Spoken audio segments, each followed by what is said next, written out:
السلام علیکم معزز ناظرین، پیارے دوستوں، بہنوں، بھائیوں اور بزرگوں، میں حافظ صفد نواز ایڈوکیٹ آپ کو اپنے اسلامی چینل کے اندر خوش آمدید کہتا ہوں، اور ہر روز کی طرح آج بھی ہم انشاءاللہ پارہ نمبر 20 سورۃ العنکبوت کی آیات نمبر 1 تا 10 تک کی تلاوت، ترجمہ، تفسیر اور شان نزول پڑھنے کا شرف حاصل کریں گے۔ تلاوت شروع کرنے سے پہلے ہم درود شریف پڑھتے ہیں، آپ بھی میرے ساتھ پڑھیں۔ اللهم صل على محمد وعلى آل محمد كما صليت على إبراهيم وعلى آل إبراهيم إنك حميد مجيد. اللهم بارك على محمد وعلى آل محمد كما باركت على إبراهيم وعلى آل إبراهيم إنك حميد مجيد. أما بعد فأعوذ بالله من الشيطان الرجيم. بسم الله الرحمن الرحيم.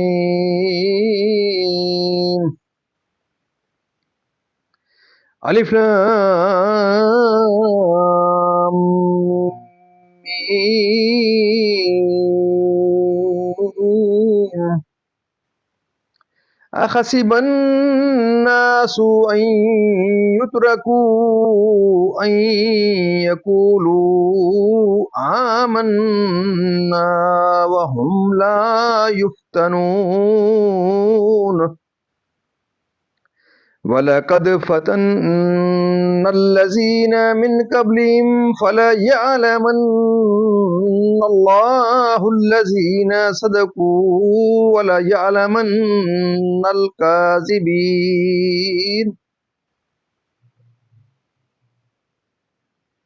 أَمْ حَسِبَ الَّذِينَ يَعْمَلُونَ السَّيِّئَاتِ أَن يَسْبِقُونَا ساء ما يحكمون. من كان يرجو لقاء الله فإن أجل الله لآت وهو السميع العليم.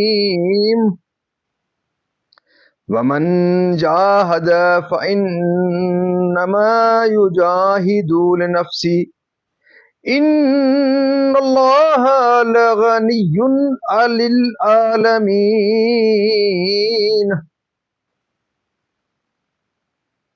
والذين آمنوا وعملوا الصالحات لنكفرن عنهم سيئاتهم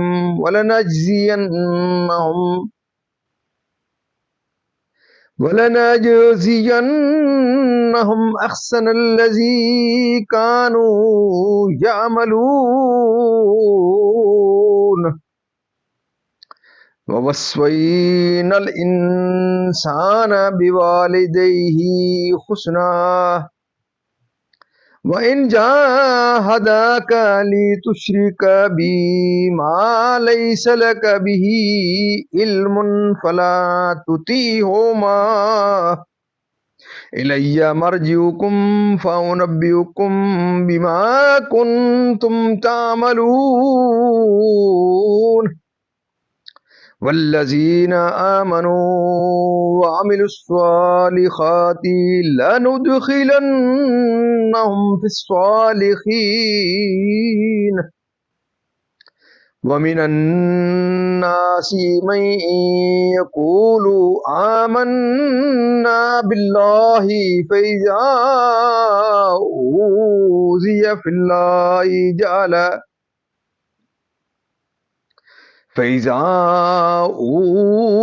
في الله جعل فتنة الناس كعذاب الله.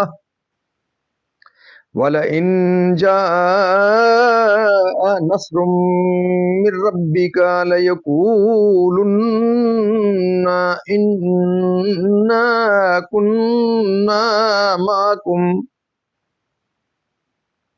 اولیس اللہ بعلم بما فی صدور العالمین۔ صدق اللہ العظیم۔ ترجمہ: سورہ عنکبوت مکی ہے۔ اللہ کے نام سے شروع جو نہایت مہربان رحم والا ہے۔ اس میں 69 آیات اور 7 رکوع ہیں۔ کیا لوگ اس گھمنڈ میں ہیں کہ اتنی بات پر چھوڑ دیے جائیں گے کہ کہیں ہم ایمان لائے اور ان کی آزمائش نہ ہوگی، اور بے شک ہم نے ان سے اگلوں کو جانچا تو ضرور اللہ سچوں کو دیکھے گا اور ضرور جھوٹوں کو دیکھے گا، یا یہ سمجھے ہوئے ہیں وہ جو برے کام کرتے ہیں کہ ہم سے کہیں نکل جائیں گے، کیا ہی برا حکم لگاتے ہیں۔ جسے اللہ سے ملنے کی امید ہو تو بے شک اللہ کی میعاد ضرور آنے والی ہے، اور وہی سنتا جانتا ہے، اور جو اللہ کی راہ میں کوشش کرے تو اپنے ہی بھلے کو کوشش کرتا ہے۔ بے شک اللہ بے پرواہ ہے سارے جہان سے، اور جو ایمان لائے اور اچھے کام کیے ہم ضرور ان کی برائیاں اتار دیں گے، اور ضرور انہیں اس کام پر بدلہ دیں گے جو ان کے سب کاموں میں اچھا تھا۔ اور ہم نے آدمی کی تاکید کی اپنے ماں باپ کے ساتھ بھلائی کی، اور اگر وہ تجھ سے کوشش کریں کہ تو میرا شریک ٹھہرائے جس کا تجھے علم نہیں، تو تو ان کا کہنا نہ مان، میری ہی طرف تمہارا پھرنا ہے تو میں بتا دوں گا تمہیں جو تم کرتے تھے، اور جو ایمان لائے اور اچھے کام کیے ضرور ہم انہیں نیکوں میں شامل کریں گے۔ اور بعض آدمی کہتے ہیں ہم اللہ پر ایمان لائے، پھر جب اللہ کی راہ میں انہیں کوئی تکلیف دی جاتی ہے تو لوگوں کے فتنے کو اللہ کے عذاب کے برابر سمجھتے ہیں، اور اگر تمہارے رب کے پاس سے مدد آئے تو ضرور کہیں گے ہم تو تمہارے ہی ساتھ تھے۔ کیا اللہ خوب نہیں جانتا جو کچھ جہاں بھر کے دلوں میں ہے۔ مزید ناظرین، یہاں تک اس کا ترجمہ اختتام پذیر ہوا۔ اب اس کی تفسیر تسلسل سے۔ سورہ عنکبوت مکیہ ہے۔ اس میں 7 رکوع، 69 آیتیں، 980 کلمے، 4165 حروف ہیں۔ شدائد تکالیف اور انواع مصائب اور ذوق طاعات و ترک شہوات و بدل جان و مال سے کہ ان کی حقیقت ایمان خوب ظاہر ہو جائے، اور مومن مخلص اور منافق میں امتیاز ظاہر ہو جائے۔ شان نزول: یہ آیت ان حضرات کے حق میں نازل ہوئی جو مکہ مکرمہ میں تھے اور انہوں نے اسلام کا اقرار کیا، تو اصحاب رسول کریم صلی اللہ علیہ وسلم نے انہیں لکھا کہ محض اقرار کافی نہیں جب تک کہ ہجرت نہ کرو۔ ان صاحبوں نے ہجرت کی اور بقصد مدینہ روانہ ہوئے۔ مشرکین ان کے درپے ہوئے اور ان سے قتال کیا۔ بعض حضرات ان میں سے شہید ہو گئے، بعض بچ آئے۔ ان کے حق میں یہ 2 آیتیں نازل ہوئیں، اور حضرت ابن عباس رضی اللہ تعالیٰ عنہما نے فرمایا کہ مراد ان لوگوں سے سلمہ بن ہشام اور عیاش بن ابی ربیہ اور ولید بن ولید اور عمار بن یاسر وغیرہ ہیں جو مکہ مکرمہ میں ایمان لائے۔ اور ایک قول یہ ہے کہ یہ آیت حضرت عمار کے حق میں نازل ہوئی جو خدا پرستی کی وجہ سے ستائے جاتے تھے اور کفار انہیں سخت ایذائیں پہنچاتے تھے۔ اور ایک قول یہ ہے کہ یہ آیتیں حضرت عمر رضی اللہ تعالیٰ عنہ کے غلام حضرت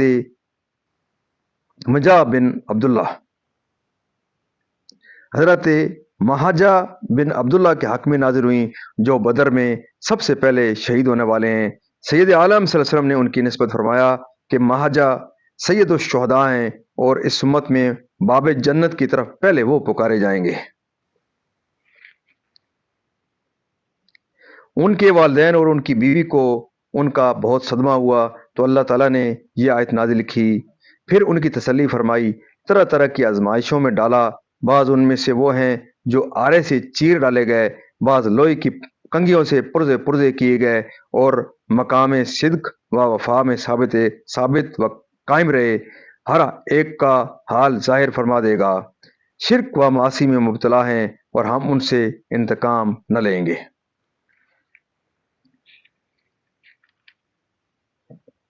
بحث و حساب سے ڈرے یا ثواب کی امید رکھے، اس نے ثواب و عذاب کا جو وعدہ فرمایا ہے ضرور پورا ہونے والا ہے۔ چاہیے کہ اس کے لیے تیار رہے اور عمل صالح میں جلدی کرے۔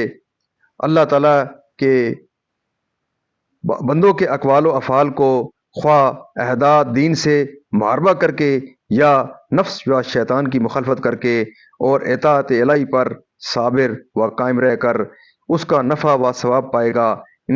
انس و جن و ملائکہ اور ان کے اعمال و عبادات سے اس کا امر و نہیں فرمانا بندوں پر رحمت و کرم کے لیے ہے۔ نیکوں کے سبب یعنی عمل نیک پر احسان اور نیک سلوک کی شان نزول یہ آیت اور سورہ لقمان اور سورہ احقاف کی آیتیں سعد بن ابی وقاص رضی اللہ تعالی عنہ کے حق میں و بقول ابن اسحاق سعد بن مالک زہری رحمۃ اللہ علیہ کے حق میں نازل ہوئیں۔ ان کی ماں حمنہ بنت ابی سفیان بن امیہ بن عبد شمس تھی۔ حضرت سعد سابقین اولین میں سے تھے اور اپنی والدہ کے ساتھ اچھا سلوک کرتے تھے۔ جب آپ اسلام لائے تو آپ کی والدہ نے کہا کہ تو نے یہ کیا نیا کام کیا؟ خدا کی قسم اگر تو اس سے باز نہ آیا تو نہ میں کھاؤں نہ پیوں یہاں تک کہ مر جاؤں اور تیری ہمیشہ کے لیے بدنامی ہو اور تجھے ماں کا قاتل کہا جائے۔ پھر اس بڑھیا نے فاقہ کیا اور ایک شبانہ روز نہ کھایا نہ پیا نہ سایہ میں بیٹھی، اس سے ضعیف ہو گئی۔ پھر ایک رات دن اور اسی طرح رہی۔ تب حضرت سعد اس کے پاس آئے اور آپ نے اس سے فرمایا کہ اے ماں، اگر تیری 100 جانیں ہوں اور ایک ایک کر کے سبھی نکل جائیں تو بھی میں اپنا دین چھوڑنے والا نہیں۔ تو چاہے کھا چاہے مت کھا۔ جب وہ حضرت سعد رضی اللہ تعالیٰ عنہ کی طرف سے مایوس ہو گئی کہ یہ اپنا دین چھوڑنے والے نہیں تو کھانے پینے لگی۔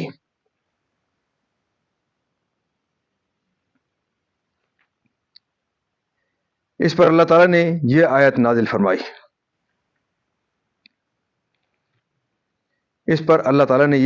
فرمائی۔ اور حکم دیا کہ والدین کے ساتھ نیک سلوک کیا جائے، اور اگر وہ کفر و شرک کا حکم دیں تو نہ مانا جائے، کیونکہ جس چیز کا علم نہ ہو اس کو کہنے سے مان لینا، اس کو کسی کے کہنے سے مان لینا تقلید ہے۔ مانی یہ ہوئی کہ واقعہ میں میرا کوئی شریک نہیں، تو علم و تحقیق سے تو کوئی بھی کسی کو میرا شریک مان ہی نہیں